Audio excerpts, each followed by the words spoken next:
tatapan dia koso. Sering ngomong kau tuh pacak dewe, doa sanak mencok. Berencana menikahinya, kekasih ungkap pesan terakhir Bribda Faras Nabhan Atala sebelum meninggal dunia.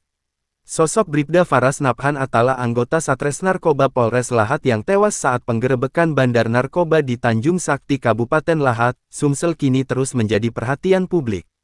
Diketahui jika Bribda Faras Nabhan Atala kini tengah menjalin hubungan dengan kekasihnya yang bernama Tita, 22.